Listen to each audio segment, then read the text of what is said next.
Halo,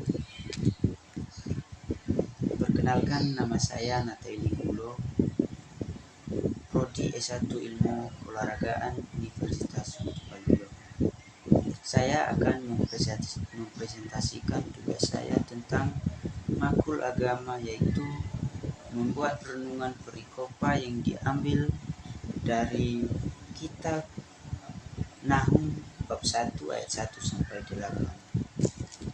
Saya akan membacakan terlebih dahulu kitab Nahum bab 1 ayat 1 sampai 8. Inilah firman Tuhan. Ucapan ilahi tentang Niniwe. Kitab penglihatan Nahum orang Elkos. Tuhan itu Allah yang cemburu dan pembalas. Tuhan itu pembalas dan penuh kehangatan amarah. Tuhan itu pembalas kepada para lawannya dan pendendam kepada para musuhnya. Tuhan itu panjang sabar dan besar kuasa, tetapi Ia tidak sekali-kali membebaskan dari hukuman orang yang bersalah. Ia berjalan dalam puting beliung dan badai, dan awan adalah debu kakinya. Ia menghardik laut dan mengeringkannya, dan segala sungai dijadikannya kering. Basan dan Karmel menjadi merana, dan kembang Libanon menjadi layung. Gunung-gunung gemetar terhadap Dia, dan bukit-bukit cair. Bumi menjadi sunyi sepi di hadapannya, dunia serta seluruh penduduknya. Siapakah yang tahan berdiri menghadap geramnya, dan siapakah yang tahan tegak terhadap mukanya yang bernyala-nyala? Kehangatan amarahnya tercurah seperti api, dan gunung-gunung batu menjadi roboh di hadapannya. Tuhan itu baik. Ia adalah tempat pengungsian pada waktu kesusahan. Ia mengenal orang-orang yang berlindung kepadanya dan menyeberangkan mereka pada waktu banjir. Ia menghabisi sama sekali orang-orang yang bangkit melawan Dia, dan musuhnya dihalaunya ke dalam gelap. Demikianlah firman Tuhan.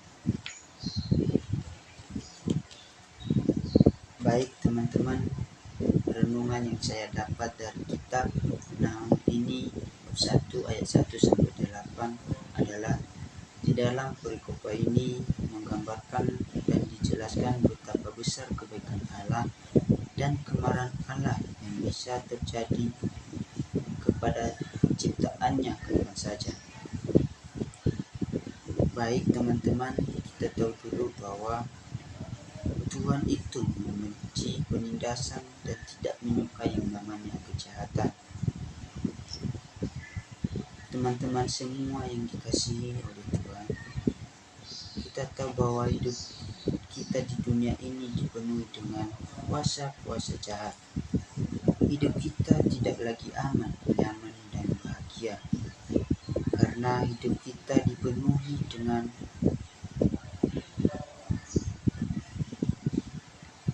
ketakutan, kekhawatiran, dan kepanikan. Meskipun demikian, Tuhan juga Allah yang banyak sabar dan baik.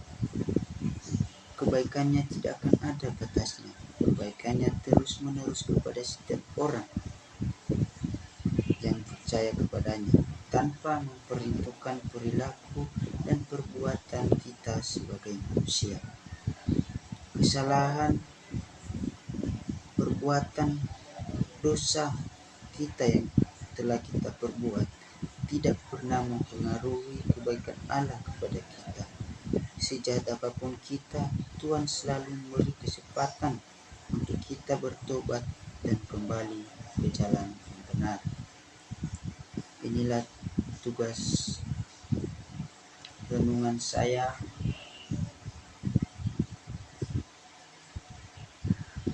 Hanya sampai di sini. Tuhan Yesus memberkati.